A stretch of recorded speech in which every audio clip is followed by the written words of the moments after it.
Today on LawNext, a coronavirus success story of a sort, how the New York State Bar Association partnered with two legal tech companies to rapidly build a workflow and launch a website to help those who lost their jobs due to the pandemic get free legal help to pursue unemployment benefits.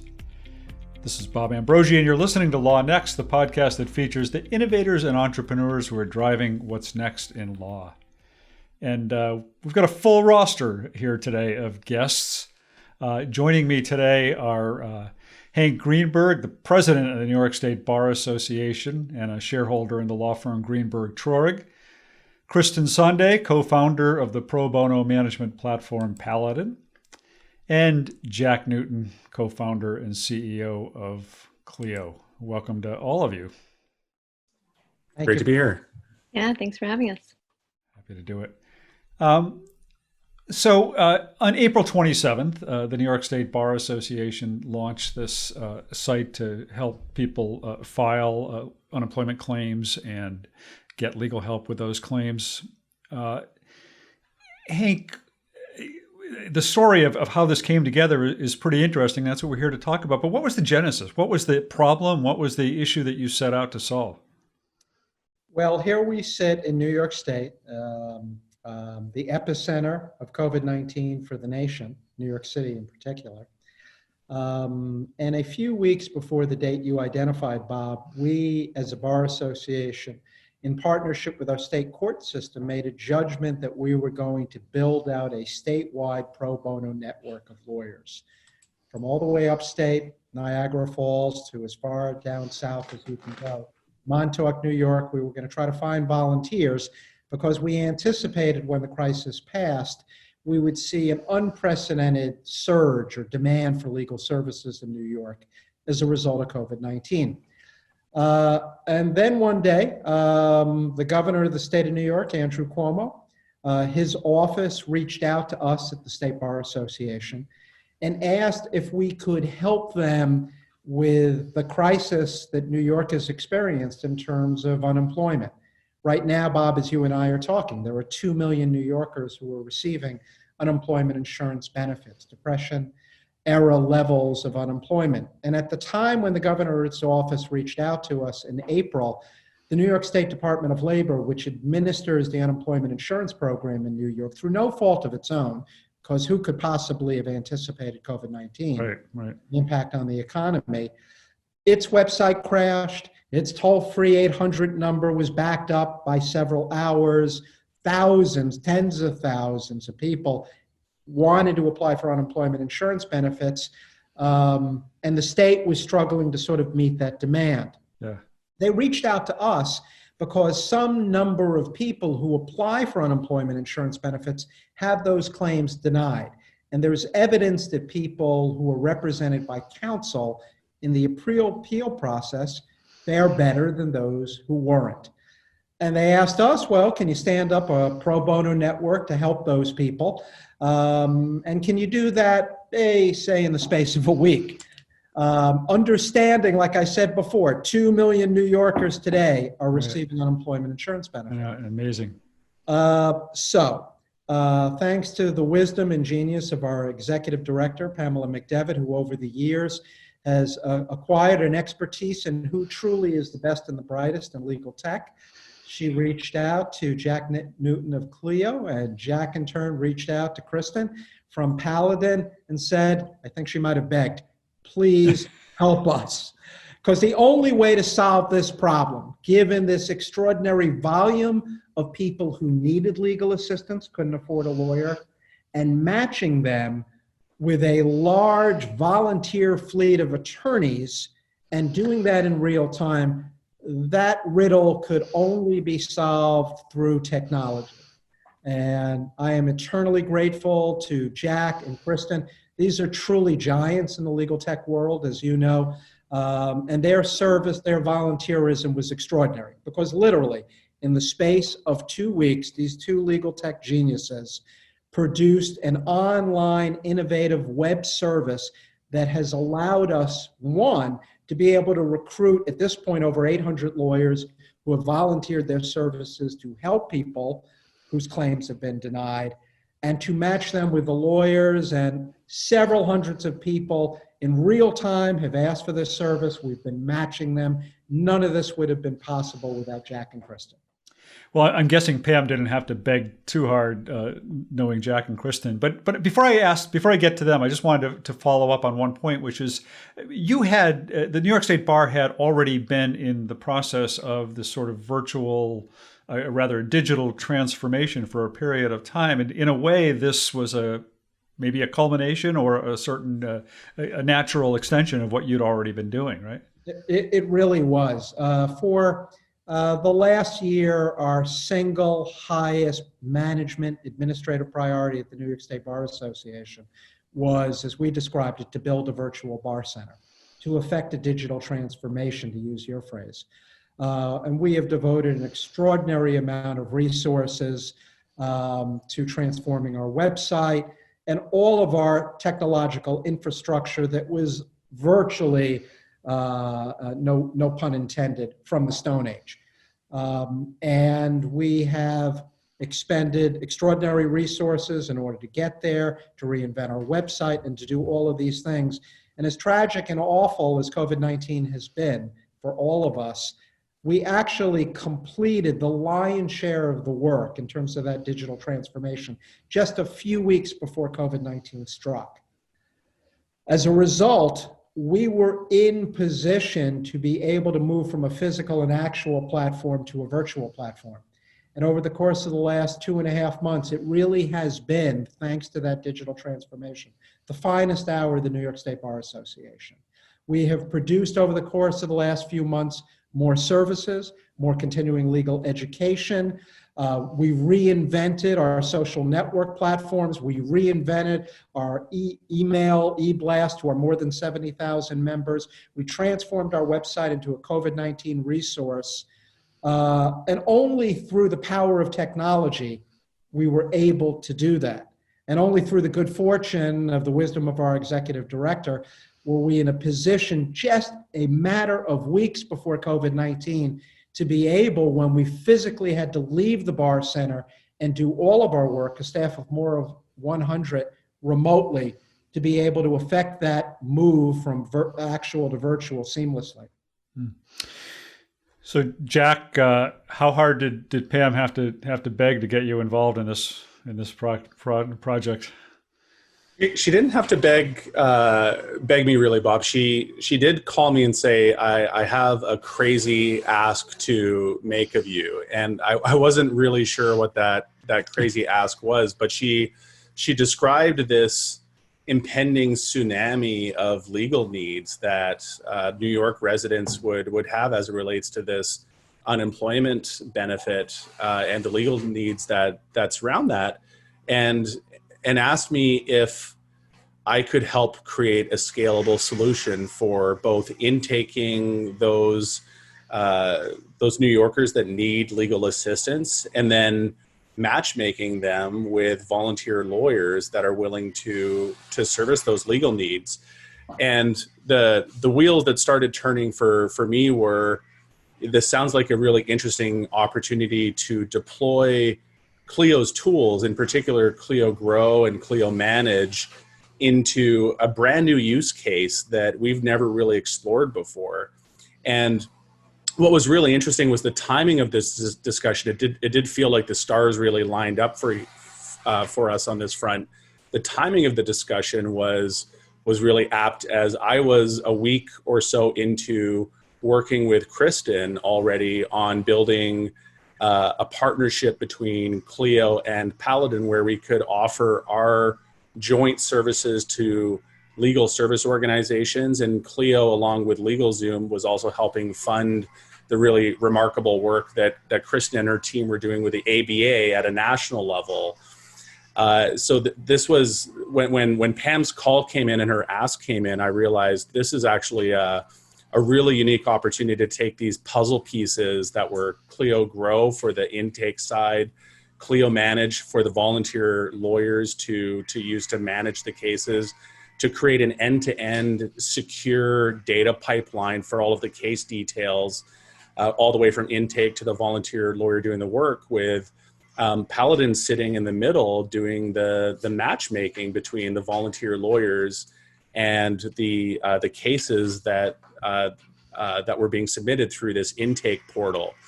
And I went back to my team with this ask and said, here's what we've got to build.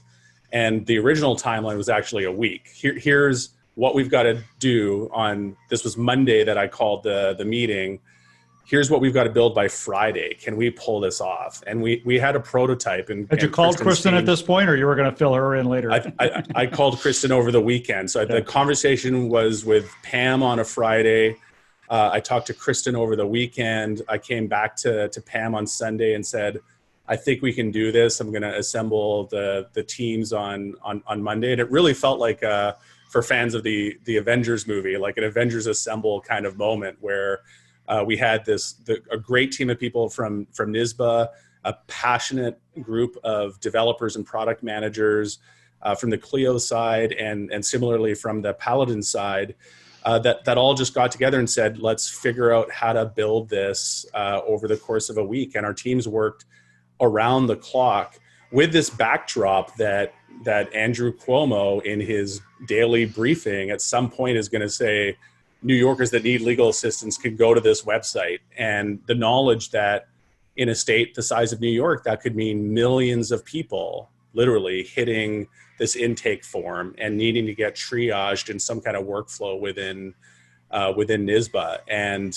so building the thing was one challenge, and then building it for the true scale that we anticipated was another. And the teams stepped up and delivered in a way that made me super, super proud. And by the way, one of the reasons I felt a huge debt of gratitude to the New York State Bar Association is way back in 2009, 2010.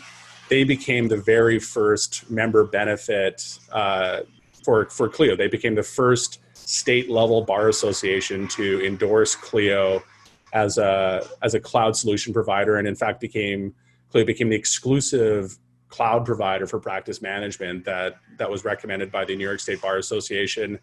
And we've always had a great relationship with the New York State Bar Association. And aside from serving access to justice, and I think really helping realize our mission statement at Clio to transform the practice of law for good, this debt of gratitude was really something I was happy to have some way to repay 10 years later.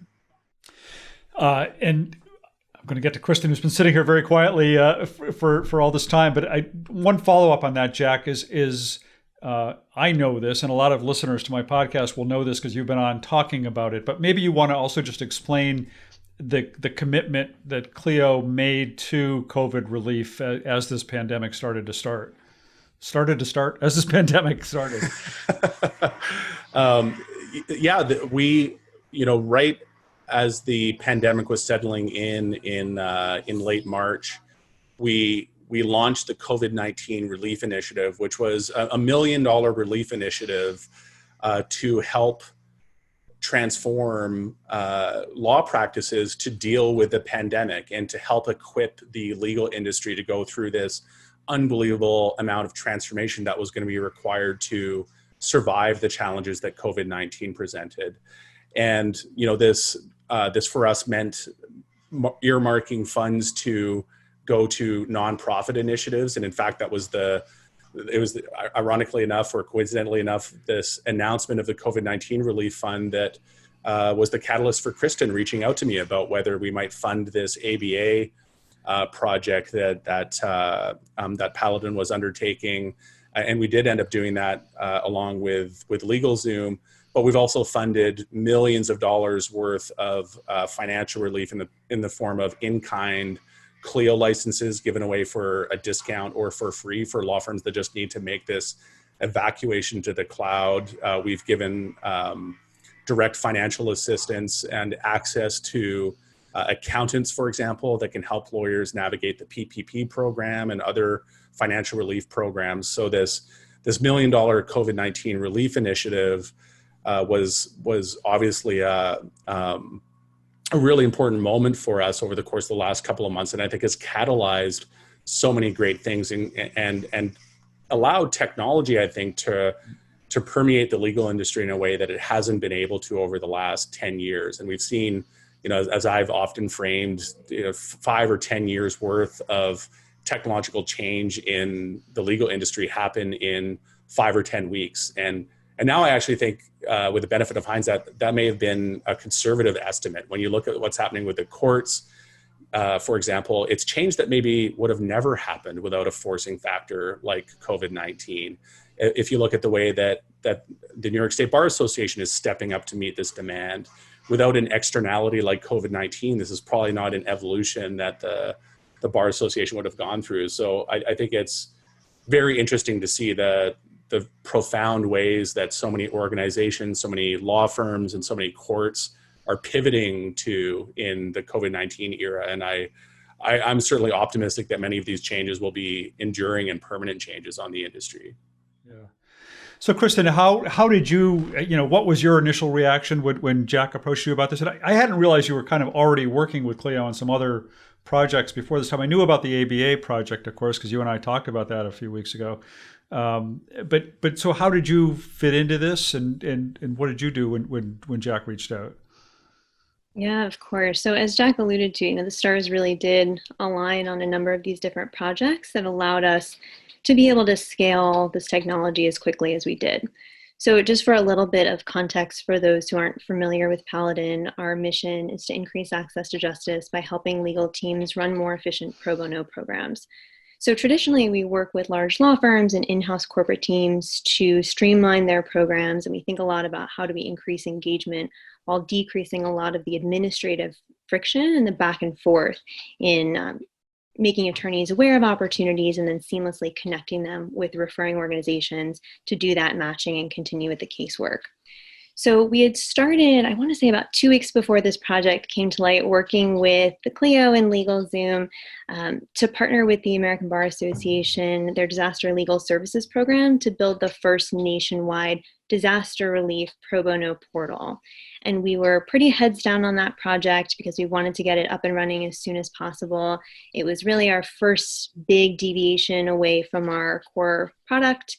And we were figuring out a lot of the nuances around kind of jurisdictional considerations, making sure that we could scale the technology to accommodate kind of the volume of client intake and volunteers that we would be able to handle through the system, and then adapting it for different bar association use cases after that. So it really worked out well, and that we were already kind of thinking about all of these considerations when Jack came to me a couple weekends ago.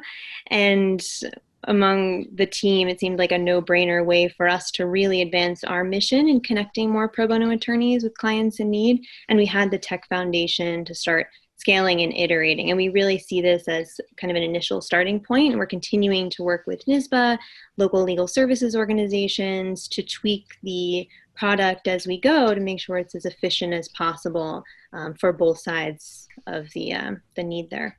Is there a correlation between the New York State Bar platform that you built and the ABA platform that you built in any way? I guess the main correlation would just be kind of the volume of signups and interest areas that we're seeing. What's really nice about having consistent technology across the two is that we're able to share information and data between the portals.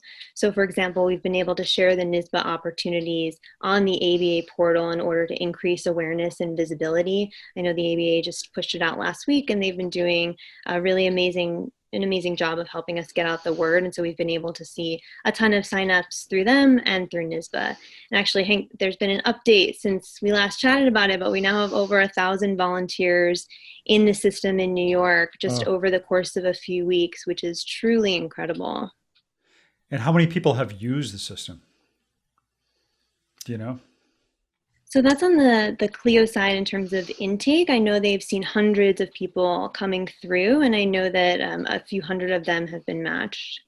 Okay. Yeah, I've got some up-to-date stats on that front, Bob. We've had almost 600 intakes over the course of the last few weeks, and 400 of those cases have been assigned out to those volunteer lawyers. That's great. So the you got these three pieces together. You all talked over the weekend. What were the challenges in getting this out as quickly as you wanted to get it out? I can speak to the Clio side of the equation first, maybe. And I think as the intake side that we were architecting for potentially millions of cases hitting us, and that tsunami may still be coming. I think what's important to note is we're still in the early days of the need for access to justice, and we needed to build for the tsunami. We knew it would eventually hit. The water's gone out. We're just not sure when that wave's coming. And so we built with a very extensible data pipeline in mind, where we had an intake form hosted on Clio Grow, hosted in the cloud, that could scale to millions of intakes. And the team was load balancing and load testing this to make sure it could hold up in the most severe and high demand situations. And as Hank pointed out, if you fall down when the public is pointed at a resource you're offering, it's in a very visible and public and potentially embarrassing way if you don't stand up to that. So this was... Especially when the governors asked you to do it. Especially when the governors asked you to do it. And it was very interesting. Some of these planning calls, mapping out exactly what we had to do. We had leadership from the New York State Bar Association in the call. We had Hank and Pam and Kristen and her leadership team, the Clio leadership team. We had the chief of staff from Andrew Cuomo's office on the call, mapping out how this whole thing is going to work, how the decision tree that consumers could walk through to understand whether they were eligible for legal assistance, how that would work, how would the intake form for Clio Grow work. We were deploying Clio Grow into a brand new use case, which was effectively with the New York State Bar Association triaging these cases and deciding which cases need to get referred out to one of the volunteer lawyers that have been recruited through the Paladin platform. And finally, we realized that the lawyers that end up getting recruited out into the volunteer lawyer use case needed a secure practice management system to actually administer the work and to deliver their work product to the client. And we saw a huge risk, by the way, and there's been a big spike in cybersecurity issues over the course of the COVID-19 pandemic. We needed to make sure that the data that was being exchanged was done so in a highly secure way, and in a way that was impervious to the various, you've covered some of these, Bob, but the ransomware attacks and everything else we've seen over the course of the last couple of months was really a significant threat to this data. So we wanted to ensure that the data custody pipeline was really cleanly mapped out and that we could ensure the security of the sensitive data that might be submitted through these intake forms.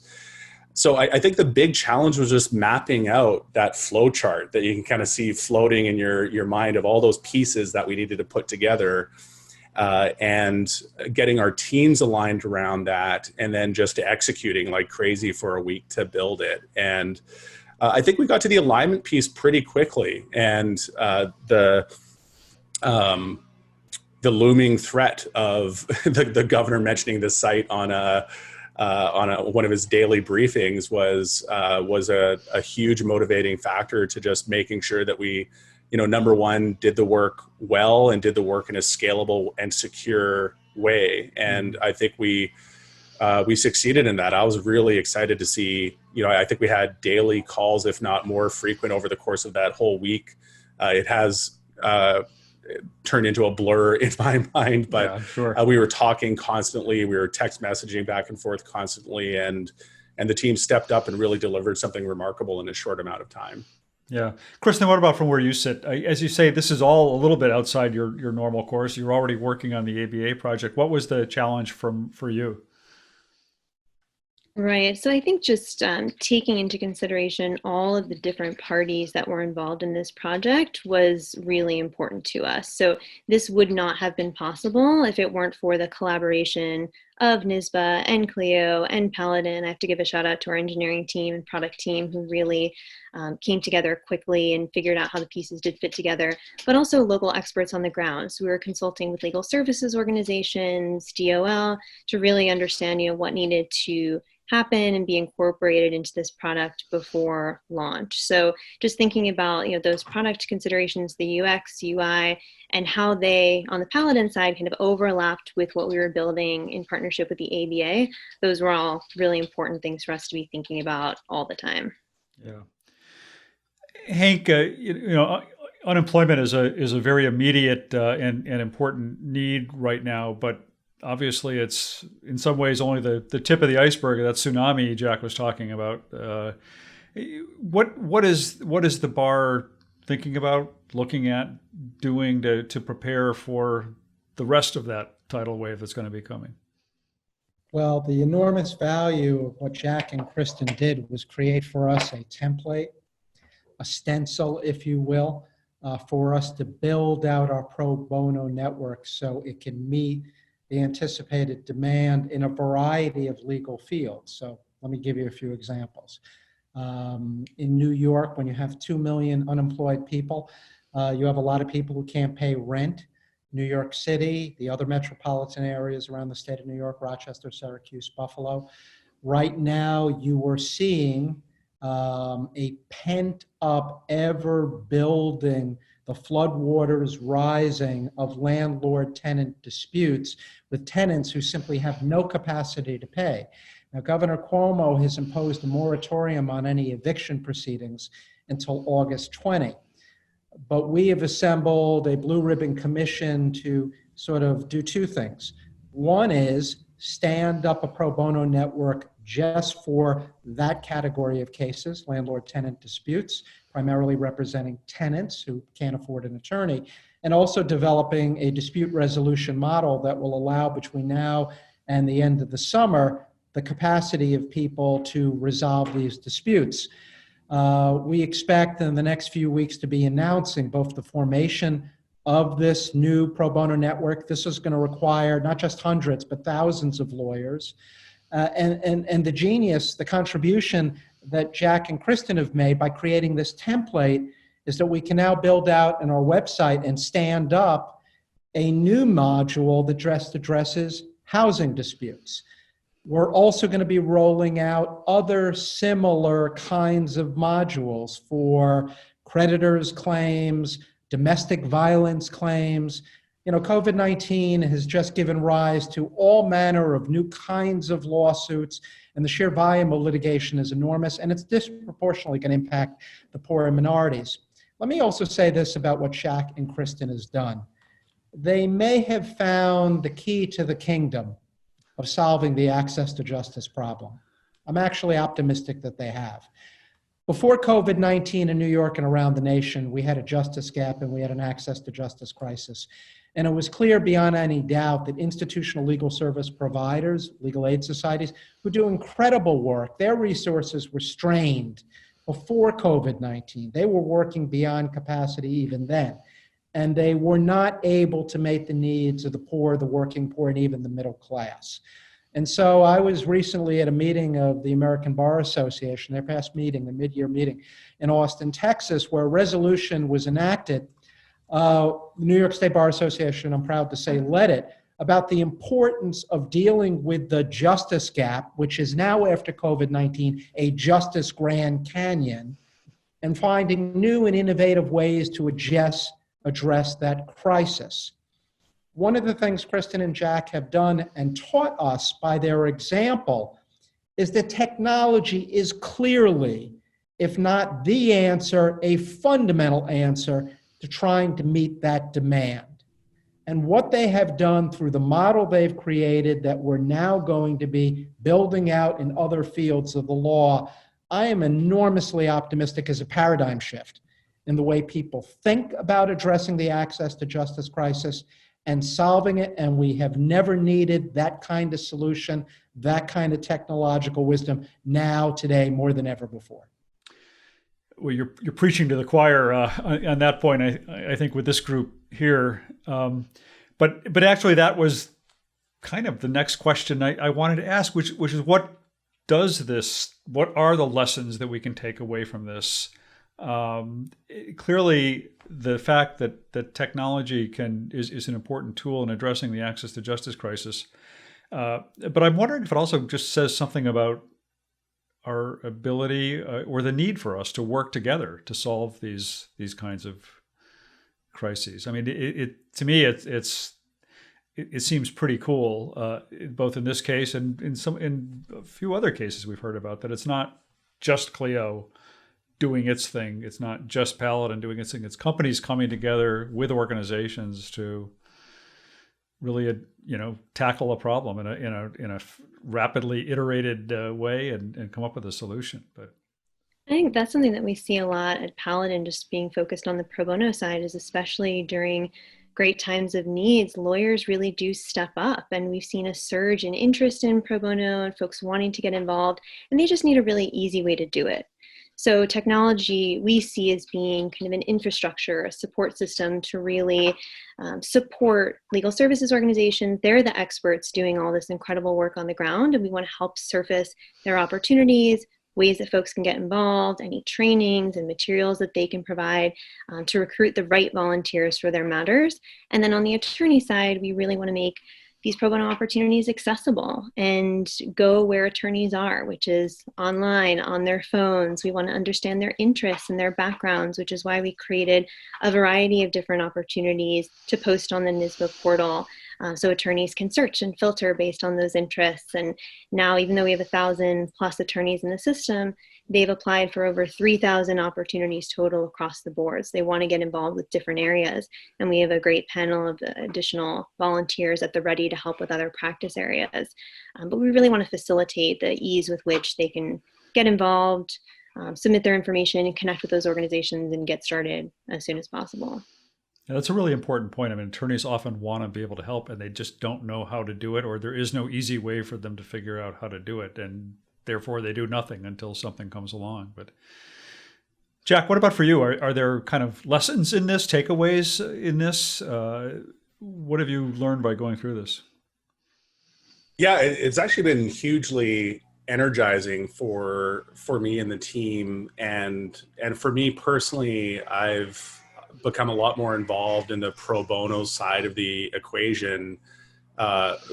Just a confluence of a few different things over the course of the last 3 months, but I was invited to and joined the Pro Bono Net board in New York, coincidentally, before all of this transpired. And in fact, I was supposed to have the first board meeting of Pro Bono Net in New York the week that things really started going sideways, around the week of March 16th. So unfortunately that didn't happen in person, but it did happen virtually. Clio itself is starting to get more actively involved with legal service organizations or legal aid organizations. And we're actually in talks with Paladin about how do we partner, at a technology level in that LSL use case, which by the way is not totally dissimilar from the New York State Bar Association use case.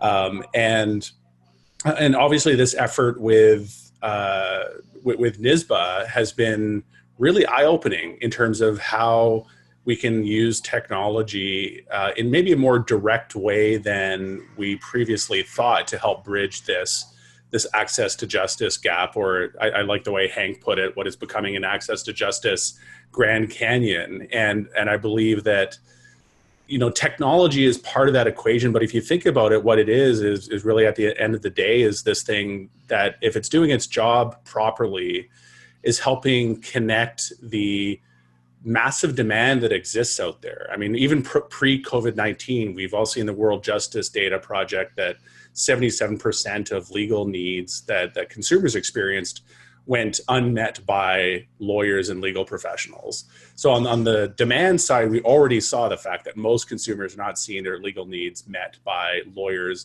On the supply side, we see 80+% of lawyers telling us that they need more clients and need more work. And in fact, they're willing to work maybe for lower hourly rates than they typically are. And especially, I think, when we recontextualize that data with the benefit of looking at it through the COVID-19 lens, we maybe have lawyers that are more able than ever to deliver legal services on a lower cost basis, thanks to the fact that they don't have these massive overhead costs in the form of rent and leases. They maybe have a more efficient cost structure because they can operate as solos or small firms or boutique firms instead of very large law firms with some of the very large overhead that go along with those firms. I believe we'll see a structural reduction in the cost to deliver legal services, see that translated through to the end consumer. And I think we'll see this technology adoption acceleration that we've seen in tools like Zoom, for example,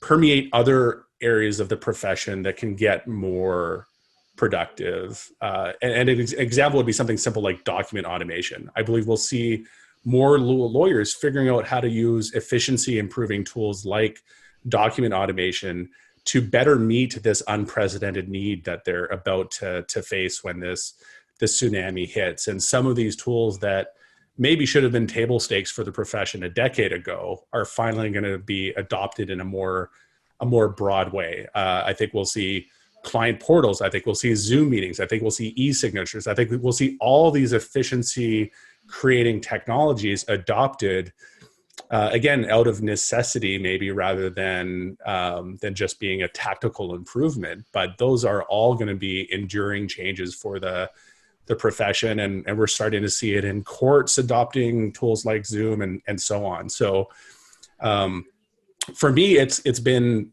a weird silver lining to talk about, but it's like the future arrived early as a silver lining to all of obviously the steep humanitarian toll and the steep economic toll that we're paying for this silver lining is a significant one. But I do believe we're seeing a decade plus of legal transformation accelerated. And I think the little microcosm that we see with this New York State Bar Association project, I think is, as you pointed out, Bob, reflective of other areas of innovation we're seeing around the country as it relates to the delivery of legal services. And it's really encouraging to see. Yeah. Hank, something I want to ask you about is just what this suggests for the role of bar associations in addressing access to justice. I mean, obviously, the ABA under the current president, Judy Perry Martinez, has exercised a lot of leadership in trying to address these issues. I mean, do you think that bars are doing enough or can find a model here to follow in terms of using technology to help get at that problem? Because I'm not hearing a lot from some of the state bars on that front. Well, I'm very proud of the New York State Bar Association because we recognized, certainly over the course of the last couple of years, that we had to transform ourselves. We had to reinvent ourselves in order to be relevant, especially for millennials. We needed to meet them where they live, not where I live, where I want them to live, but in the cloud, but online, but on social networking.